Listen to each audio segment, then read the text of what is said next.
Buenos días a todos. Muchísimas gracias por participar de este nuevo webinar del Grupo DNA. Quiero agradecer ante todo a los asistentes y a los participantes. Muchas gracias, Carlos Huertas. Muchas gracias, Juan Fajardo y Santiago Pichacón, por compartirnos una hora de su tiempo.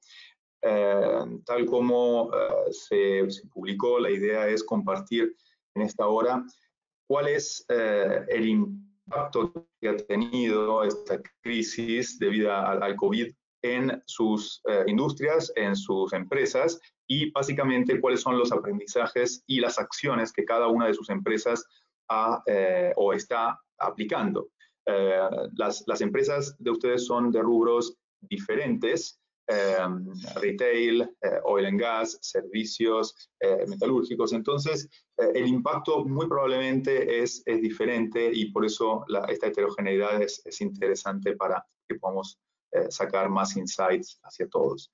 Entonces, me gustaría empezar preguntándoles cómo impactó la crisis del COVID-19 en su específica industria y haciendo un doble clic en su empresa. Carlos, si quieres empezar tú y después seguimos con Santiago y Juan. Claro, Lucas, muchas gracias. Mi nombre es Carlos Huertas, soy el CFO para Falabella en la parte de retail en Colombia. Como tú lo dices, nadie esperaba esta situación y para nosotros ha tenido las dos caras de la moneda, una positiva y una un poco más complicada. Nosotros somos una empresa que tiene 26 tiendas físicas en Colombia y tiene un e-commerce que está creciendo o que venía creciendo a un paso de 2 dígitos, acelerado, pero no a las dimensiones que ocurrió. Nosotros entramos a esta situación de pandemia el tercer fin de semana de marzo, en donde básicamente hay 4 días de incertidumbre respecto a cómo se va a manejar el confinamiento. Eso implica que durante 4 días estuvimos cerrados tanto en tiendas físicas como en e-commerce. Y la primera resolución del gobierno nos permite trabajar por medio del e-commerce y por ahí empezamos a tener una línea de oxígeno para poder mantener nuestra operación. Entonces, dos aristas. Por un lado, cierras 26 tiendas físicas, tienes a 4.800 empleados en la casa, pero por el otro lado, ves que tienes una ventana de oxígeno con el e-commerce que a medida que va pasando las semanas tiende a aumentar su crecimiento y empieza a suplir parte de la venta de la casa a través de todo eso. ¿Qué es lo importante ahí? Tienes una forma de sobrevivir, pero obviamente tienes que adecuar tu realidad a todo el mundo en home office. ¿Qué haces con los 4.800 empleados de la tienda? Y sobre todo, ¿cómo atiendes un éxito desbordado en el sentido logístico? Todos sabemos que la parte del e-commerce es relevante, pero la parte realmente fundamental está toda la operación logística que tú tienes detrás. Solo para darles un ejemplo, la gente tiene la conciencia de ir a una tienda, comprar un producto, retirarlo e irse. Pero detrás de esa descripción que acabo de hacer, realmente hay más o menos unas de 9 a 12 formas de logística distinta. Que tú puedas ir y comprar en una tienda, que tú puedas ir a una tienda, no consigas el producto, lo pidas por la aplicación y te llegue a la casa, que tú pidas un producto y salga directamente del centro de distribución, que tú pidas un producto y efectivamente lo vayas a recoger en la tienda, que tú pidas un producto y salga de un centro de transferencia. Quiere decir que el árbol logístico que hay detrás de esto, en una situación en donde la circulación fue restringida en un momento dado, es complejo. Todo esto nos llevó a reinventarnos muy rápidamente. Nosotros teníamos una experiencia cursada en el tema de e-commerce, teníamos una página que tenía el 20% de la venta de la casa y hemos tenido días en que esa sola página ha logrado mantener la operación de la casa, de todas las 26 tiendas. Obviamente no es el 100% del tiempo, pero tenemos un e-commerce que está creciendo por encima del 200% y que nos está permitiendo movernos en esa orden. El grupo actuó muy rápidamente, mandó a gente a vacaciones, utilizó los periodos de pasivo vacacional que había y en la medida en que se fueron dando las extensiones de la cuarentena, se fueron proponiendo soluciones alternativas para proteger el empleo de la mayoría. se trabajó mucho en lo que íbamos a hacer durante la pandemia, pero también muy rápidamente se empezó a trabajar en el post-pandemia, porque esto definitivamente en algún momento dado se va a acabar. Y esa post-pandemia nos llevó a redimensionar operaciones y a pensar cómo vamos a hacer las cosas de forma distinta. Entonces, tenemos un... Sí, sigue, perdón. Disculpe, te interrumpo. Esa parte, la verdad que me interesa muchísimo y me interesa que le demos el espacio, pero antes de entrar en eso, de hecho, pero antes de entrar en eso, ¿nos puedes dar un overview, una panorámica de cómo impactó la pandemia al retail en general? Porque lógicamente Falabella tiene una infraestructura, puede ser bueno o malo, porque a veces las empresas no logran adaptarse rápidamente, pero en su caso sí. Pero claramente, como tú dices, Falabella hoy tiene dos almas, tiene el alma offline y el alma online, que rápidamente ha podido adaptarse, pero muchas tiendas o muchas cadenas efectivamente no tienen esa agilidad, y el retail ha sido una de las industrias efectivamente más golpeadas, ¿no? Entonces, ¿cuál es el insight de ustedes? ¿Cuál es la visibilidad que nos puedes dar sobre el impacto que tuvo en el retail en general? Mira, sin duda es un impacto bastante negativo, particularmente por la forma como está configurado el retail acá en Colombia. Tú ves que las áreas de concentración de muchas tiendas son los centros comerciales. Y en el momento en que se relaciona el centro comercial con afluencia masiva de gente, es algo que queda cuestionado y que solo hasta ahorita se está empezando a ver cómo se puede abrir basado en unos protocolos de bioseguridad. Es sin duda, si tú no tienes, mejor dicho, si tú entraste a la pandemia a descubrir que necesitabas una página web, pues claramente eso lo tuviste que cursar en un proceso muy corto y seguramente al final de la pandemia tendrás la página. Nosotros veníamos ya de más de 3 años de estar trabajando en eso, entonces, claro, tocó ajustar temas, pero también empiezas a descubrir otras cosas, Lucas. Empiezas a descubrir temas como cómo cambian las necesidades de los clientes, cómo las categorías de herramientas de gimnasio, las categorías de cuidado personal, las categorías relacionadas con niños empiezan a alternarse en función a lo que realmente la gente compra, lo que necesita. Ahí hay un cambio en los hábitos del consumidor que sin duda afecta. Empiezas a ver cambios en las tendencias, empiezas a ver que cada vez que se extiende el confinamiento, la gente sale y compra masivamente, ¿sí? Mucha venta de electro, mucha venta de temas. Claro. Mejor dicho, si a ti te dicen te vas a quedar 60 días en la casa, encuentras la explicación para comprar un televisor nuevo, porque si me voy a quedar acá encerrado, pues quiero estar bien. Ves mucho la evolución Claro. en el tema de cocina. No, yo no quiero estar pidiendo domicilios porque eso puede ser que venga infectado o no. Entonces inmediatamente empiezas a ver la evolución de la cocina. Entonces la olla arrocera, la aspiradora que barre, todos esos bienes de primera necesidad que los haces indispensable para mejorarte tu calidad de vida. Y ahorita que empiezan a decir, hay posibilidad de que empresas no regresen, sino que se queden en home office, pues lo justificas más. ¿Correcto? Claro, claro. Perfecto, muchísimas gracias. Claro. Santiago, si puedes introducirnos tu empresa, el rubro de la industria y contarnos lo mismo, cómo impactó la crisis específicamente en la industria. Mira, yo soy CFO de una compañía que se llama Estrella International Energy Services, y básicamente es una empresa que se encarga de prestar servicios petroleros, perforación, workover, atención a pozos. Es básicamente lo que hacemos. Estamos en Colombia, Argentina y Perú en este momento.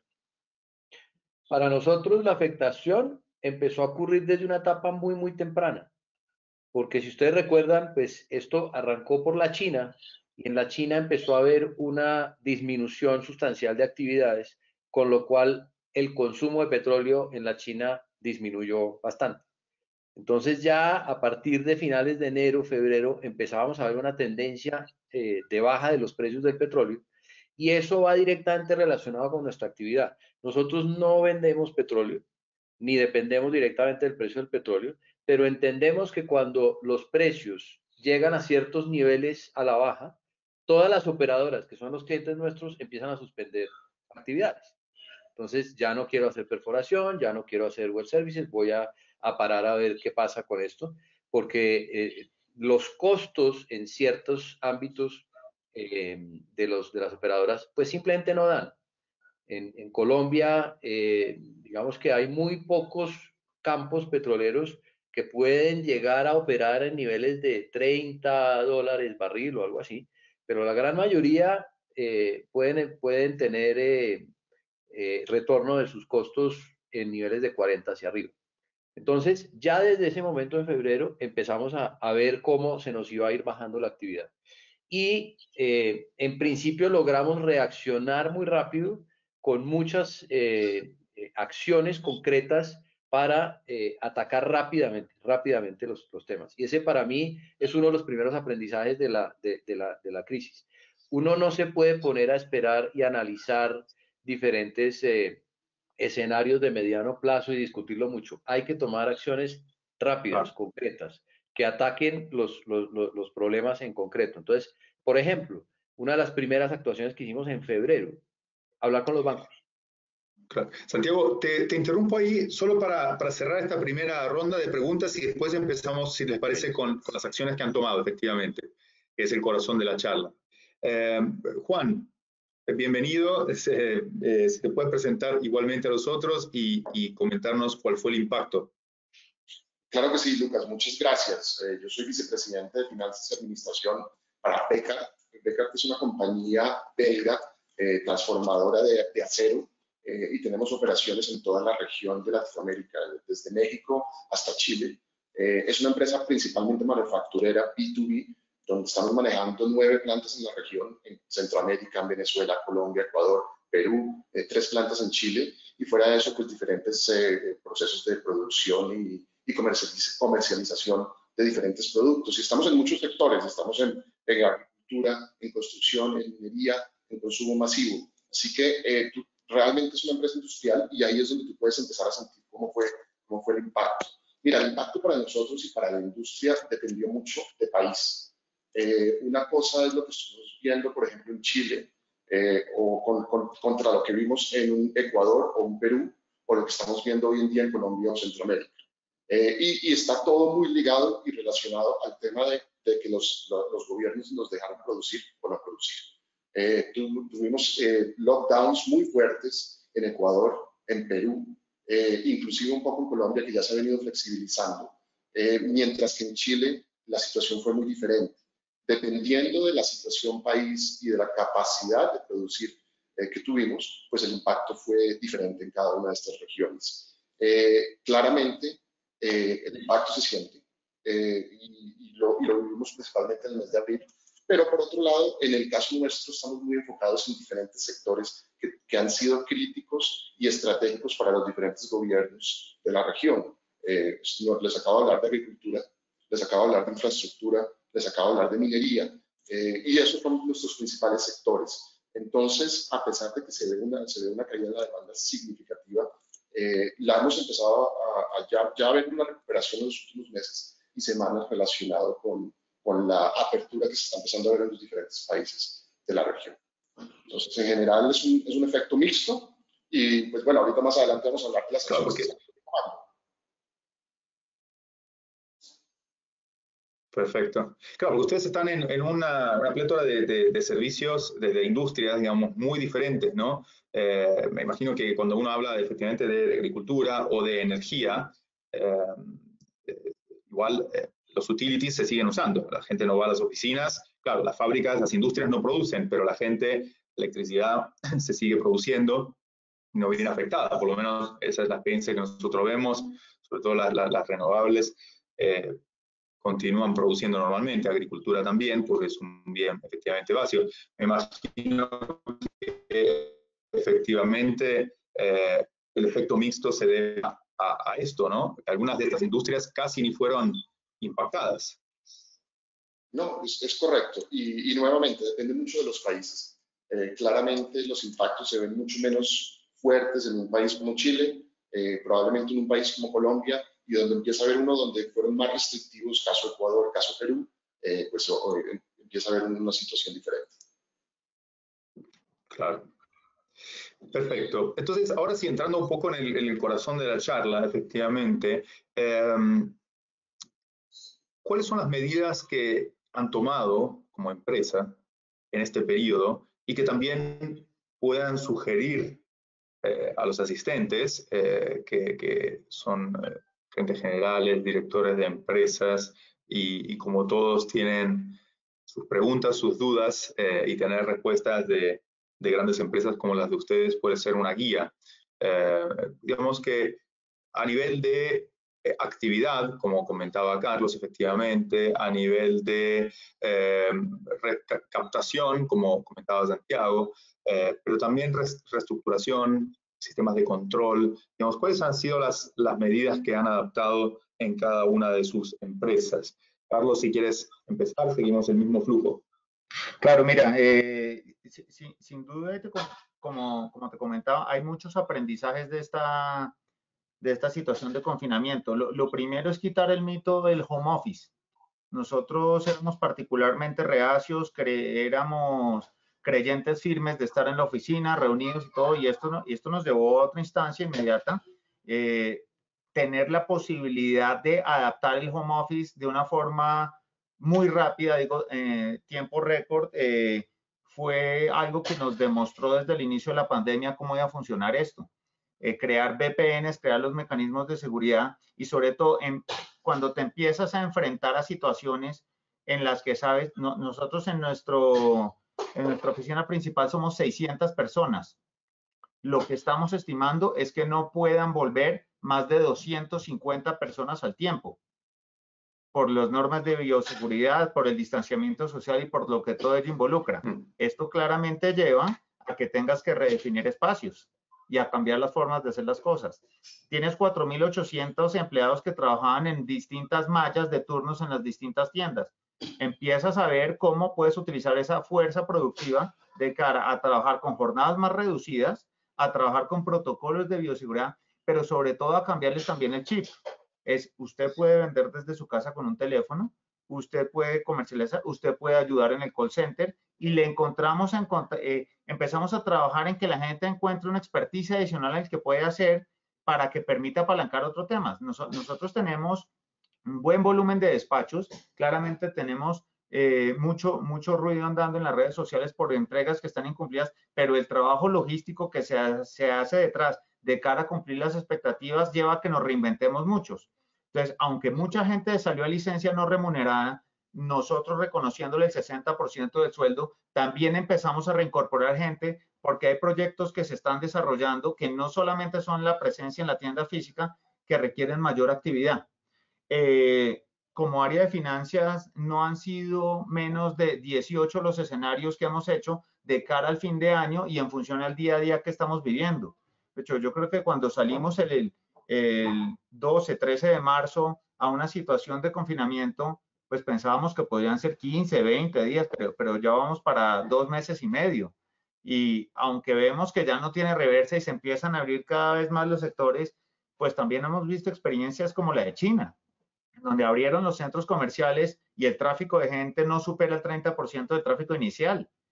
Empezamos a ver también situaciones como hubo mucha gente que ya hizo las compras del año.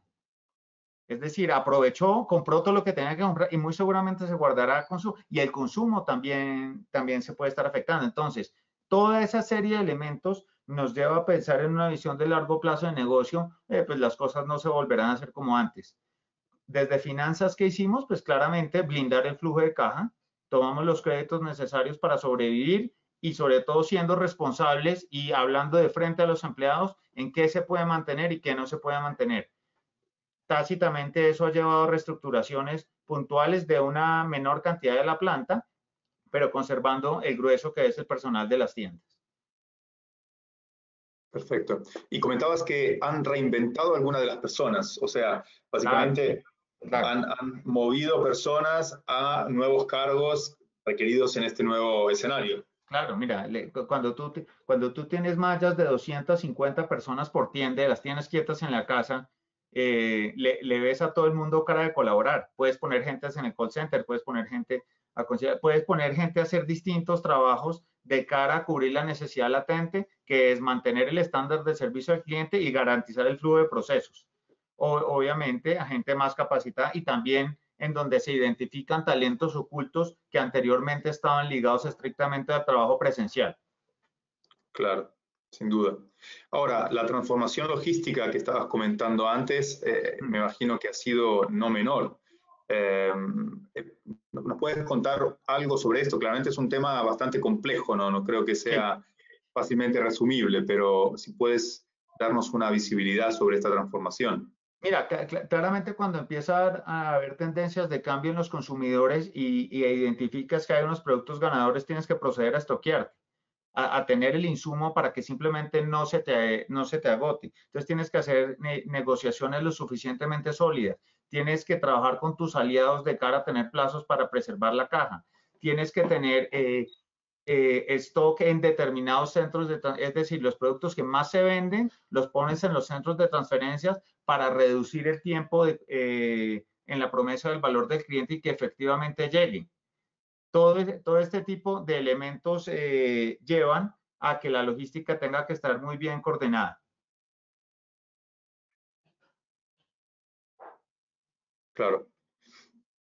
Y en Colombia la logística además es un desafío superior a los otros países, ¿no? Por la viabilidad, no, Mira, la comunicación. Claro, lo es básicamente por temas, uno, como la geografía, dos, Bogotá es la mitad de todo, pero aún así podríamos hablar de unas 10 ciudades intermedias, en donde definitivamente hay demanda. Y pues tú sabes que el tema geográfico en Colombia es particular, digamos, no es como la situación que puede ser Lima, que está todo concentrado alrededor de Lima, y es más, acá es mucho más distribuido.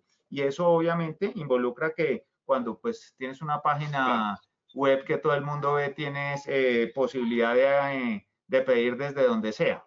En eso también, obviamente, tienes que garantizar con un sistema de transporte efectivo, que efectivamente te cumpla porque la situación de tener restringido el transporte y de los protocolos que tienen que llevar todas estas empresas hacen que a veces se pueda trastocar un poco el proceso, ¿no? Empiezas a ver Claro. realidades como la siguiente. Compras una máquina, no sé, cuando comenzó esto, a todo el mundo se le activó el chip del ejercicio, ves cómo se dispara la compra de máquinas de ejercicio y en un escenario normal, obviamente, te llevan la máquina, después va a una empresa si la quieres subcontratar y a que te arme la máquina. Pero llegas también a sitios donde llegas con la máquina y no te dejan entrar.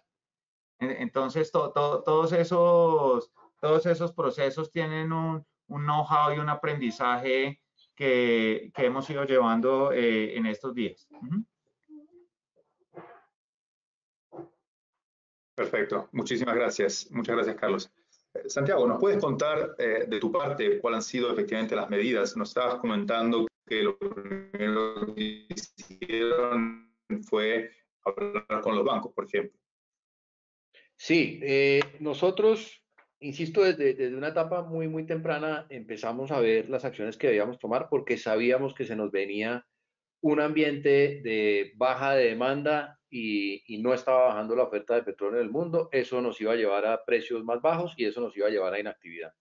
Entonces, acciones concretas, creo que el juego número uno en este momento es caja. ¿Cómo hacemos para preservar la caja, para protegerla y para poder aguantar lo máximo posible niveles de inactividad que hoy en día tenemos? Para darles una magnitud, hoy en día estamos facturando, el mes pasado facturamos en Colombia el 1% de lo que teníamos previsto. O sea, estamos parados. Entonces, primera acción concreta, bancos, mostrarles escenarios, ver en nuestras posibilidades cómo proponíamos reestructurar nuestro servicio de deuda y eso arrancamos a hacerlo en febrero. Segundo tema, ver todas las posibilidades adicionales de reducción de impactos de caja en cuanto a reducción de costos efectivamente o reprogramación de pagos de las obligaciones que teníamos en ese momento. bajo una premisa y es respetar los compromisos que tenemos con todos. O sea, no queríamos entrar en una dinámica en donde esto llegó a la crisis, ya no te pago lo que te debía. No, vamos a, entre todos, vamos a explorar posibilidades de ir cubriendo esas deudas paulatinamente y lo hemos logrado de una manera muy satisfactoria porque hemos logrado ser respetuosos con todos y todos nuestros aliados, proveedores y demás han entendido la situación y se han unido a colaborar y a ser flexibles en toda esta dinámica.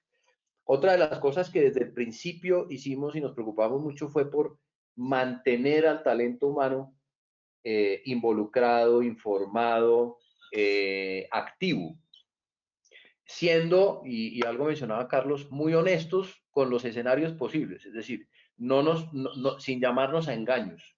Sabíamos que íbamos a tener que salir de gente, sabíamos que íbamos a tener que posiblemente suspender contratos, aguantamos sin suspensión de contratos hasta mayo, pero ya en mayo nos tocó hacer algunas suspensiones. Involucramos a la gente para que generara nuevas ideas y es impresionante cómo todo el mundo empieza a tratar de aportar. Una de las primeras que salió fue donación de sueldos. Entonces muchos de nosotros hicimos una donación de sueldo por varios meses y estamos en esa situación ahora. Y por otro lado, una de las cosas que desde el principio empezamos a imaginar es cómo hacemos para cambiar las relaciones entre todos los stakeholders en el entorno. Es decir, aquí tenemos que ver una filosofía de todos ponen y entre todos nos colaboramos en relaciones diferentes para poder salir adelante. Entonces, ¿qué estamos haciendo ahora? Con muchos de nuestros proveedores estamos tratando de estructurar nuevas maneras de acometer el negocio para que cuando esto se reactive de la manera más eficiente posible para todos. Entonces, por ejemplo, uno de nuestros componentes importantes es el transporte, toda la logística de llevar equipos perforadores por todo el país y demás.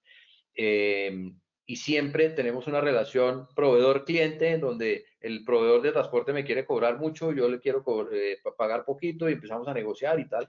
Lo que estamos haciendo es, hombre, abramos nuestros libros y sepamos que entre la relación entre ustedes y nosotros tenemos que ser más eficientes y más competitivos. ¿Para qué? Para además generarle unas nuevas ofertas de valor a nuestros clientes. Nosotros no tenemos mucha posibilidad, como lo contaba Carlos, de que, hombre, posiblemente no estoy vendiendo estos artículos, pero estos otros sí se están vendiendo mucho más, o tengo un canal diferente que es el canal online en donde estoy pudiendo vender. No, nosotros no tenemos esa flexibilidad. Entonces tenemos que inventarnos una nueva manera de operar para generarle al cliente una eficiencia y un beneficio tangible para que ese cliente me pueda contratar bajo condiciones de menores precios de mercado. Entonces, si yo voy y le digo a mi cliente, a ti antes te valía mi servicio $40,000 al día, pero reestructurando estas relaciones que tengo con mis proveedores y diferentes actores del servicio que te presto, puedo llegar a ofrecerte un precio de $30,000, pues entonces de pronto ella empieza a decir, hombre, de pronto ya no empiezo la actividad en $40 el barril, sino de pronto en 30 ya empieza a ser viable. Y entre todos empezamos a ver cómo nos inventamos maneras. En Argentina, por ejemplo, ¿qué estamos haciendo? Con un par de clientes, estamos estudiando todas las condiciones que teníamos de la prestación del servicio y entre las partes estamos viendo, sin incurrir en riesgos sobredimensionados, qué podemos recortar de ahí. Entonces, mira, yo te estaba prestando un servicio de direccional con 4 personas a bordo. ¿Qué pasa si suprimimos una? ¿Sí? Yo estaba haciendo esto en X número de días. ¿Qué pasa si bajamos un poquito los días, insisto, sin incurrir en riesgos que ya después no podemos manejar? Y eso hace que tu tarifa te baje en tanto. Y estamos viendo cómo en las condiciones mismas de la prestación de servicio, entre los dos podemos colaborarnos para bajar el tema. Oye, yo estoy poniendo por poner ejemplos tontos, yo estoy poniendo 2 camionetas y tú tienes otras 2 camionetas para tu operación. ¿Por qué no unimos eso y entonces en toda la operación tenemos solo costo de 2 camionetas para todos? Cosas de ese estilo estamos haciendo. Y por otro lado, pues estamos tratando de estudiar nuevas posibilidades con los talentos que hoy tenemos. Y ojo, saliéndonos completamente de lo que es nuestro entorno de negocio y nuestra operación. Por ejemplo, sabemos que tenemos mucho talento en todo lo que es la selección de gente, el manejo de comunidades y demás, porque sabemos que en esta operación del petróleo, el manejo de comunidades, la contratación de gente en esas comunidades, todo el sistema de contratación público del Ministerio de Trabajo y demás, pues es una cosa bien difícil de manejar y nosotros somos expertos en eso. Entonces, hombre, ¿por qué no le ofrecemos también servicios de ese tipo a las operadoras que tienen los mismos problemas que nosotros? O incluso a nuestros colegas, a nuestros competidores, y unimos talentos. Entonces, si yo soy bueno en manejo de comunidades, pues déjame, yo te manejo tus comunidades y tú me prestas estos otros servicios que yo de pronto no soy tan bueno. Y ahí estamos como tratando de estructurar eso a lo que yo llamo nuevas relaciones con el entorno. Básicamente eso es lo que hemos hecho por ahora. Creo que están. Y insisto, como financiero, creo que uno de mis grandes aprendizajes es que hoy en día tú puedes pensar en los números, hacer escenarios y demás, pero si no tienes a la gente involucrada en dar soluciones, en estar activa, en colaborar, en hacer cosas diferentes a lo que era su antiguo trabajo, en ver posibilidades, no logras mucho. Los escenarios se te quedan en un Excel. Por último, yo mencionaba ahora el tema de tomar acciones rápidas y no perder el tiempo en hacer muchos escenarios y muchas cosas. No me refiero a que no haya que hacerlos. Lo que me refiero es que hay que actuar muy, muy rápido y hay cosas que uno intuitivamente sabe que tiene que hacer, hágalas, independiente de que tenga otros equipos, otras personas destinadas a ver en el mediano plazo qué va a pasar. Y como decía Carlos, nosotros creo que no hemos hecho 18, hemos hecho como 35 escenarios diferentes de qué puede pasar ante diferentes precios del petróleo. Hemos hablado, que esa es otra de las cosas, y a eso me refiero con el estar activos, con todos nuestros clientes y potenciales clientes. ¿Cómo está viendo el mercado? ¿Cuándo cree usted que van a activarse? ¿Qué van a hacer? ¿Qué no van a hacer? Y por ese lado nos estamos moviendo y haciendo escenarios. En Colombia, por ejemplo, nos dimos cuenta que casi que el escenario que se va a ver este año es Ecopetróleo. Casi que todos los demás operadores van a estar quietos y con muy, muy poquita actividad. Algo de well services y ahí nos estamos apalancando. En Argentina hemos vivido unas situaciones bien complicadas porque, por ejemplo, allá tuvimos que manejar una situación en donde nos pararon todo, pero no podemos sacar a nadie. Reglamentariamente en Argentina hoy en día no se puede sacar a nadie. Entonces es ver cómo hago para manejar esa situación en donde tengo mis costos casi que al 100%, es decir, el 70% del costo de las operaciones allá son gente. Esos costos no los he podido reducir y por otro lado los operadores me dicen, ¿sabes qué? Yo tenía una tarifa de stand-by contigo, pero con estas condiciones ya ni siquiera la tarifa de stand-by te voy a poder suplir. Entonces es ver cómo convencemos a todo el entorno de ponga usted un pedazo, de pronto no el 80% que teníamos de tarifa stand-by, pero sí págueme el 50%, y yo con eso logro pagar los costos laborales y logro no sacar a nadie, ¿no? Entonces es como un constante aprendizaje todos los días recibimos nuevas noticias. ¿Qué me dicen de la noticia de hace alrededor de un mes cuando nos levantamos con el petróleo a -30? Eso era una cosa absolutamente impensable, ¿no? Entonces, es no quedarse mucho en, oiga, ¿y por qué -30? Sí, hay que entender por qué -30, pero ¿qué hacemos hoy? ¿Qué hacemos para poder seguir moviendo un poco esto y sostenerlo? En este momento, nuestro principal cometido es sostener las cosas y estructurar todo para ser lo más eficientes posibles y lo más competitivos posibles cuando se reactive la actividad. Perfecto. Muchísimas gracias, Santiago. Muy, muy clara tu posición. Yo creo que el punto de contacto con la gente es fundamental y no siempre se abarca en una conversación como esta. Normalmente uno asume más gestión de costo, reestructuración de deuda, reestructuración de las operaciones.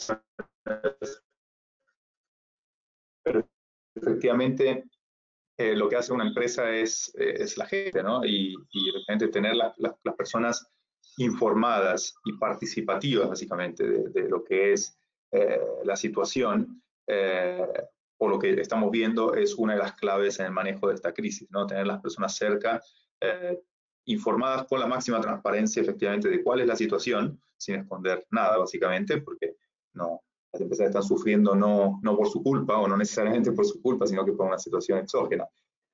Y uno descubre efectivamente el compromiso de las personas e ideas o prácticas, buenas prácticas que se están teniendo en países y se pueden compartir hacia los otros, ¿no? Entonces, efectivamente es algo que es muy, muy valioso. Juan, ¿qué nos puede decir acerca de su compañía, de Bekaert? ¿Cómo están enfrentando esta crisis? De acuerdo. A ver, Bekaert es una compañía que tiene más de 140 años de existencia en Bélgica y más de 70 años de existencia en Latinoamérica. Así que hemos pasado por varias crisis. Esta no es la primera. No sabremos cuando salgamos de esta si será la más grande o no, pero claramente no es la primera crisis por la que hemos pasado. Por donde nosotros empezamos es cuidar nuestro capital humano. Claramente no es un dicho el pensar que la gente es nuestro principal capital. Y por lo tanto, la decisión que tomamos es no vamos a tomar decisiones fuertes de reestructura hasta no tener una claridad de cómo se va a desarrollar esta crisis en los próximos meses. Así que por ese lado hemos buscado diferentes alternativas hasta que tengamos una mejor visibilidad del impacto real de la crisis para cada uno de nosotros. Y hicimos un plan basado en 4 pilares principales, ¿no? El primero fue la salud y la seguridad de los empleados. ¿Por qué hago tanto énfasis en ese tema? Somos empresas industriales. Nosotros tenemos más de 3.300 personas trabajando en diferentes plantas por toda la región, donde llegamos a tener situaciones de contagio o enfermedad en cada una de estas plantas, pues y adicional al impacto en cada una de las personas, pues obviamente vamos a tener un impacto muy fuerte en el negocio. Entonces, nos concentramos mucho en todas las normas de bioseguridad y de estar seguros que nuestros empleados estén desde un punto de vista de salud bastante bien. El segundo, y lógico, ya lo comentaron Carlos y lo comentaron Santiago, el tema de liquidez. También hicimos 50.000 escenarios, yo no puedo decir en ese momento el número ni lo recuerdo, pero hemos mirado escenarios por todos los lados. Pero bajo el peor escenario que tenemos en cada uno de los países, lo que hemos buscado es asegurar la liquidez de la compañía por lo menos hasta finales de este año. Eso ha implicado muchísimos temas. Uno, negociaciones con los bancos, tomar deuda en los casos que es necesario y llenar nuestras líneas de crédito al tope de manera que tengamos la capacidad de caja necesaria para poder funcionar. Ha sido la oportunidad para reactivar programas con diferentes bancos como factoring, como vendor financing, donde estamos trabajando con nuestros proveedores y con nuestros clientes, tratando de que ellos tengan cierta liquidez y que nosotros también la podamos manejar. Ejemplos de un vendor financing donde estamos tratando que nuestros proveedores sigan recibiendo su dinero al día de pago, pero nosotros extender nuestros pagos bancariamente otros 270 o inclusive más días, de manera que podamos aliviar la caja, por ejemplo. Trabajando muy de cerca con cada uno de nuestros clientes, buscando, como les digo, que ellos tengan, que el negocio siga fluyendo, que haya liquidez de parte de ellos, de parte de nosotros, y en muchos casos es estar muy cerquita de ellos. Eso va por el lado de liquidez. Y el tercero, manejo de costos. Claramente, la actividad cayó significativamente. No al nivel que estaba hablando Santiago del 1%, ver caídas cercanas al 20%, y por lo tanto ver cómo vamos a flexibilizar nuestros costos lo más que se pudiera. Lo que hicimos apenas nos pararon las plantas en la mayoría de los países es mandar de vacaciones a la mayoría de los equipos, tratar de consumir esas provisiones de vacaciones que teníamos con cada una de las personas. Después de eso, cuando ya empiece a llegar la gente y se empiezan a consumir esas vacaciones, empezar a mirar licencias no remuneradas parciales. Por ejemplo, tenemos algún grupo dentro de la compañía que está trabajando 3 o 4 días y los otros días, pues digamos, son licencia no remunerada, de manera que lo vamos manejando. Muy encima en cada uno de los países de las opciones que han ofrecido los gobiernos. Claramente hay oportunidades. Estamos viendo en Colombia el subsidio que están dando las nóminas que acabo de salir, pero ha habido oportunidades en Ecuador, ha habido oportunidades en Perú, en Chile, entonces muy encima y aprovechar cada uno de esos beneficios que han venido ofreciendo los diferentes gobiernos para montar nosotros beneficios y ayudar las estructuras de costo. Y pues obviamente lo básico, gastos adicionales totalmente parados, no estamos hablando de temas de auditoría, de consultorías, contrataciones, viajes, cosas por el estilo. Y el último pilar por el que nos hemos movido es el tema de Mequer más fuerte.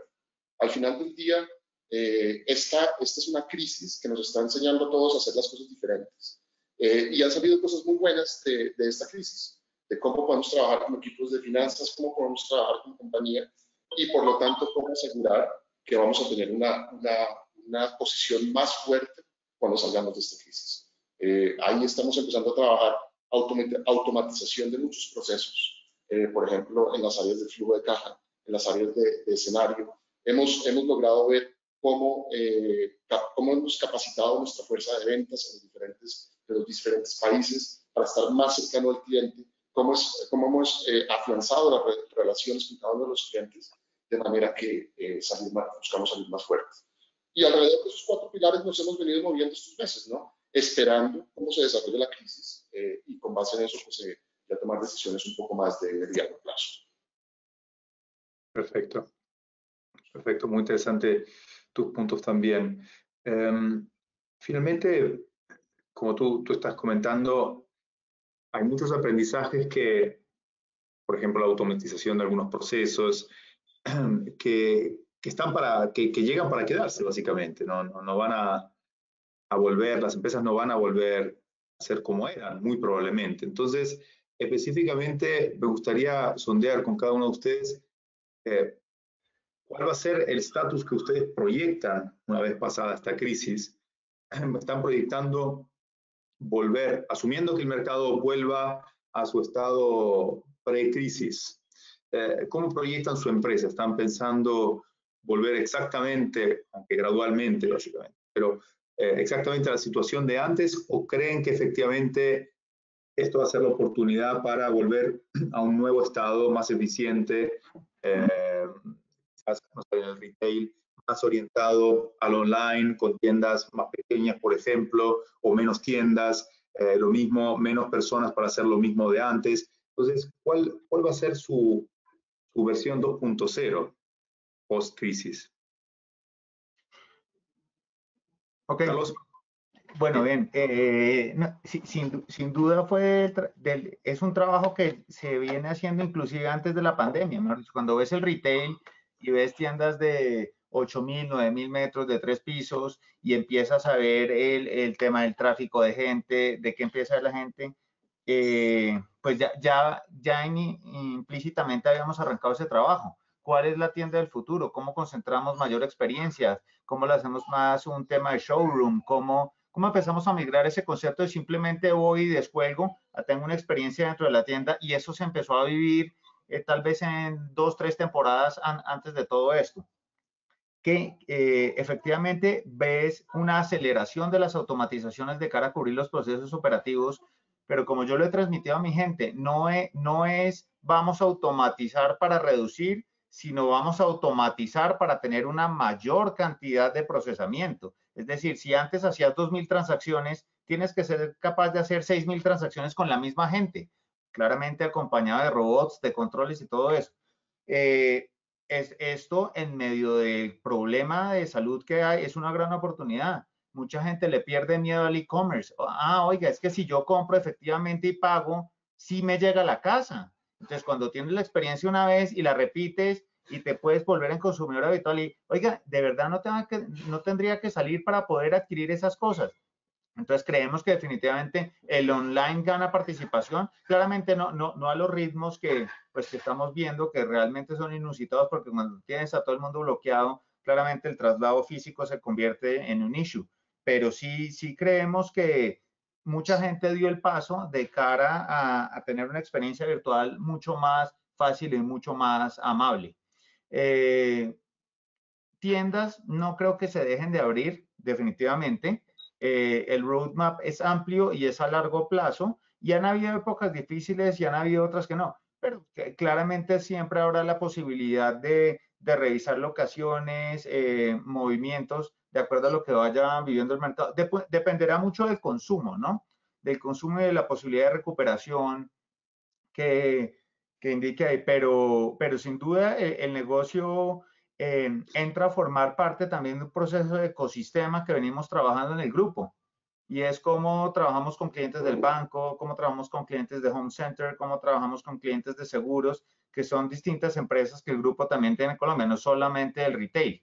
Y ese enmarque de ecosistema digital seguramente será la guía para la empresa del futuro. Perfecto. Santiago, ¿cómo ves tú la proyección en su empresa? Pues yo que me estoy imaginando, me estoy imaginando y estamos tomando acciones para llegar a eso, una empresa mucho más flexible y mucho más liviana.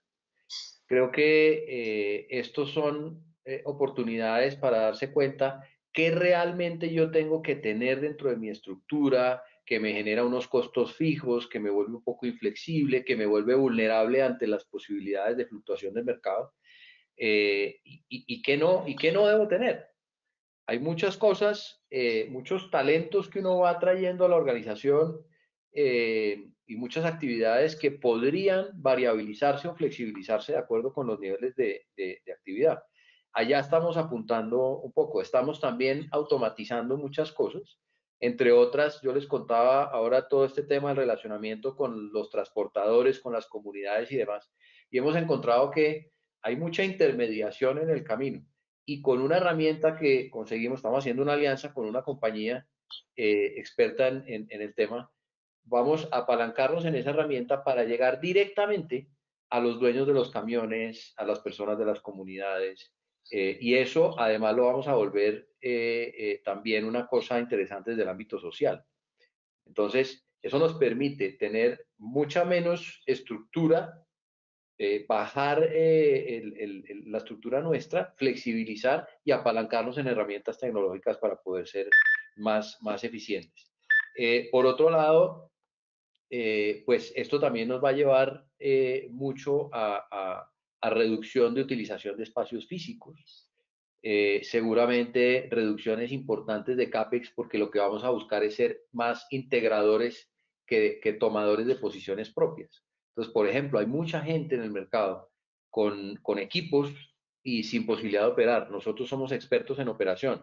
Pues hombre, ¿para qué le compro yo el equipo para poder operar? Ponga usted el equipo, yo pongo la operación y vamos unidos, y no tenemos que hacer transacciones de más, ni tenemos que enrobustecer mucho nuestros activos. Entonces, allá es que estamos imaginándonos que vamos a ir. Seguramente también el relacionamiento con nuestros clientes va a tener que cambiar y vamos a tener que compartir un poco más los riesgos y ver entornos diferentes de contratación, porque todo esto es una cadena en donde todos nos afectamos y todos también podemos colaborarnos para entre todos ser más eficientes. Y les pongo el caso. Cosas como las que nos están ocurriendo en Argentina, donde nuestro cliente nos dice, no te pago un peso más, y yo tengo toda la cuadrilla de gente sin hacer nada y teniéndole que pagar. Eso el día de mañana lo que va a generar para el cliente es que yo voy a tener que cobrarle unos sobrecostos enormes por cuenta del riesgo que estoy incurriendo por ese aspecto laboral que tengo en mi carga. Entonces, ¿por qué no más bien nos relacionamos de manera diferente, compartimos los riesgos y somos más eficientes entre todos? Entonces, eso un poco, en resumidas cuentas, mucha mayor flexibilidad, menor estructura y más pensar en alianzas y en ser integradores de talentos que en tomar posiciones propias para hacer todo nosotros. Excelente. Juan, ¿qué nos puedes comentar acerca de Becat? No, totalmente de acuerdo, muy similar al tema de Santiago. Creo que esta crisis nos ha hecho ser más flexibles, más ágiles y más resilientes a la fuerza. Y al final del día, lo que estamos tratando de hacer es seguir siendo más flexibles y más ágiles y también más resilientes, pero de una forma un poco más estructural. Y ahí es donde creo que vamos a salir después de esta crisis. Estamos claramente buscando procesos de automatización de manera que podamos ser rápidos en la toma de decisiones, flexibles y poder mirar muchos escenarios, y pues estar más cerca del cliente. Mucho que se trabaja en nuestra área es cómo podemos traer el total cost of ownership, o básicamente el costo total de la compra que tiene un cliente nuestro. Entonces, estar trabajando más de cerca con cada uno de nuestros clientes en ese proceso de flexibilidad y agilidad. Así que por ahí es donde creo que nos vamos a estar moviendo nosotros, nuevamente sacando lo bueno de esta crisis que nos llevó un poco a la fuerza, a hacerlo un poco de una forma más estructurada. Y también hay cosas básicas, más tácticas, como también lo comentaron Santiago y Carlos, el tema del home office, lo estamos viendo, es algo que ha funcionado y seguramente lo vamos a seguir implementando a un futuro.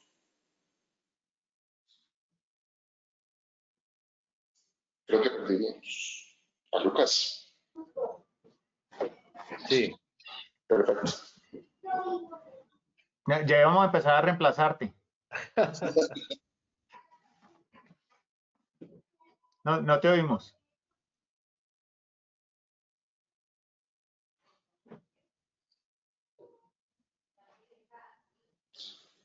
No. Hola. Ahora me he vuelto. Ahí. Ajá. He vuelto. Sí, uno de los aprendizajes creo que también es para las compañías de Internet, ¿no? Que se han visto colapsadas. Las antenas están que no pueden más en las zonas residenciales.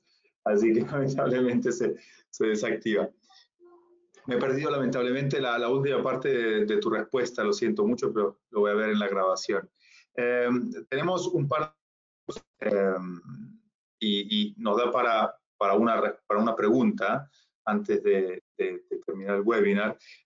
Y básicamente, como comentábamos durante esta hora, la gestión de caja es rey, ¿no? Creo que lo primero que todos dijimos aquí es, lo primero, me aseguro la caja, ¿no? Entonces, créditos, bancos, gestión de pagos.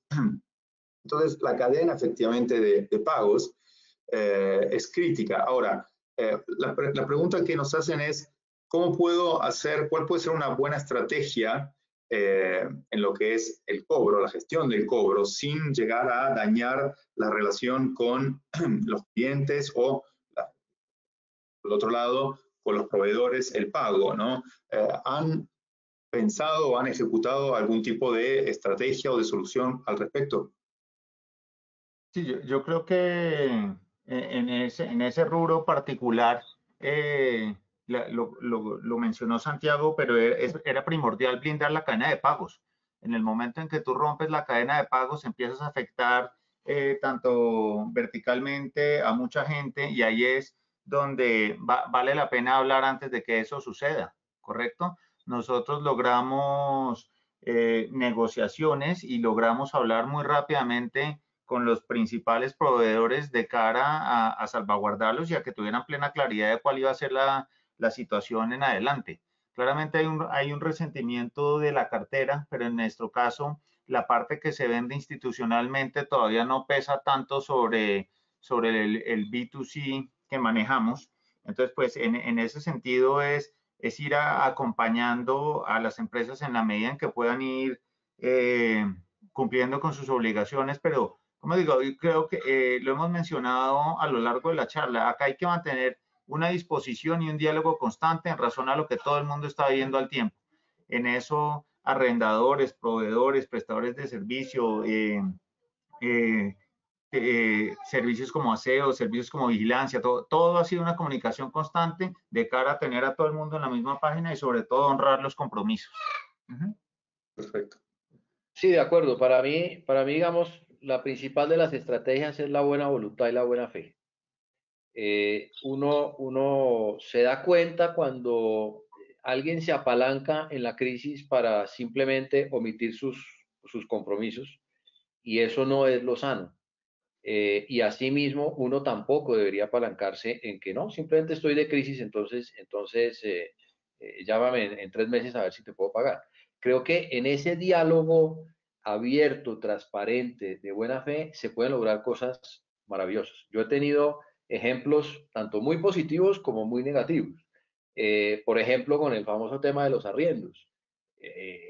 Nosotros en este momento estamos pagando unas oficinas y una base en Sopó con unos arriendos enormes, sin poder tener actividad y demás, y sentándonos en una mesa, explorando posibilidades y todos llegamos a acuerdos muy rápidamente de reducciones importantes, de compensación en el futuro y demás, y sin mayor problema. Así como también hay ejemplos de otros que simplemente se cierran a la banda y no hay posibilidad ninguna, pues eso es lo que peor sale. O, por ejemplo, un cliente en el que teníamos una cuenta muy grande por cobrar y había unos ajustes adicionales que debíamos facturar y el cliente básicamente nos dice, o renuncia a esos ajustes o me le demoro 120 días más para pagarle. Hombre, no es la manera, no es la forma. Yo no es el tema de extorsionémonos mutuamente y entonces bájeme la factura y si no, no le pago. No, es miremos cómo entre todos podemos organizarnos. Hemos llegado incluso a diálogos con proveedores en donde ellos mismos nos dicen, mire, garantíceme esta mínima caja mensual que me sirve para poder pagar estas obligaciones que tengo y ya después veremos el resto. Perfecto, estructuramos un plan de pagos que a todos nos funcione. Y así hemos logrado mantener todas nuestras relaciones de una manera muy sana, cumpliéndole a todo el mundo, pero por supuesto con el sacrificio un poco de todas las partes. Perfecto. Sí, en el caso nuestro es muy similar, como comentan Carlos y Santiago. La idea aquí no es romper la cadena de pagos en general. Eso sería, yo creo, más grave. Todos estamos en el mismo bote y al final del día es buscar construir relaciones gana-gana en cada uno de los casos. Con muchos clientes nos vamos, como lo comentaba Santiago, casos de, mira, págueme el 30%, el 20% de la factura y mientras tanto yo miro que le despacho el 10% y vamos manejando un esquema de flexibilidad donde la caja se siga moviendo. Con proveedores es similar. Lo que hemos tratado nosotros es apalancarnos muchos en esquemas bancarios, donde nuevamente tratamos de que el proveedor reciba su pago al plazo necesario y que nosotros nos podamos financiar, ojalá 270 días más, etcétera. Y así lo hemos venido manejando en la mayoría de los casos, pero crítico, una conversación muy de cerca, muy fluida, con clientes y con proveedores para asegurar que la cadena de pagos no se rompa. Claro. Y en general tu experiencia ha sido medianamente positiva en ese sentido. O sea, has visto, se han encontrado con personas, a ver si uno tuviera que poner sobre la balanza, más participativa que lo contrario. Santiago comentaba algunos casos negativos, pero si uno pusiera en la balanza la predisposición tendencialmente, ¿cómo la definirían? No, yo en general ha sido muy positiva. Creo que nos ayuda a nosotros con los proveedores, que tenemos un grupo de proveedores relativamente pequeños, estratégicos. Entonces es relativamente más fácil manejar con los proveedores. Y con los clientes, pues es algo que se viene manejando desde hace ya mucho tiempo. Entonces, en general, son clientes conocidos con los que tenemos una relación de años y sí, hemos tenido uno que otro. Tenemos muchísimos clientes, pero uno que otros con los que hemos tenido problemas. Pero si fuera a generalizar, creo que la experiencia es más positiva que lo contrario. Y lo que pasa es que en esta crisis hay una gran ventaja, y es que todos nos estamos sintiendo involucrados y vulnerados. Cuando hay crisis, digamos, particulares, por ejemplo, el petróleo, en el año 2015, 2016, tuvo una crisis horrorosa y tal, pero era la crisis del petróleo. Entonces, eso hace que la conciencia colectiva no se dé. Tú estarás en problemas, no me importa, a mí me pagas o no. Es una actitud diferente. Hoy en día, todos estamos viviendo en la misma dificultad y cuando tú estás negociando con un proveedor, ese proveedor también está pensando, yo tengo que ir a negociar lo mismo con el mío. Entonces, todos estamos en las mismas y todos nos tenemos que colaborar. Entonces, realmente, sí uno percibe en general una apertura grande y unos niveles de conciencia que difícilmente se pueden esperar en otras circunstancias. Perfecto. De acuerdo. Estamos sobre la hora. Nos dio justo una pregunta. Muy interesante, la verdad, escuchar los escenarios de empresas con rubros diferentes. Creo que han sido mensajes muy útiles para todos los asistentes. Agradezco a todos los asistentes que han participado. Este video quedará publicado en nuestro canal, así que quien quiere puede volver a verlo, a visitarlo.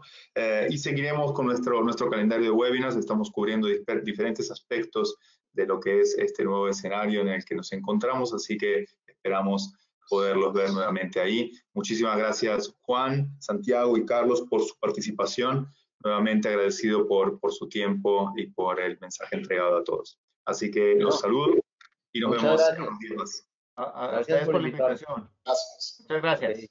Hasta muy pronto. Gracias.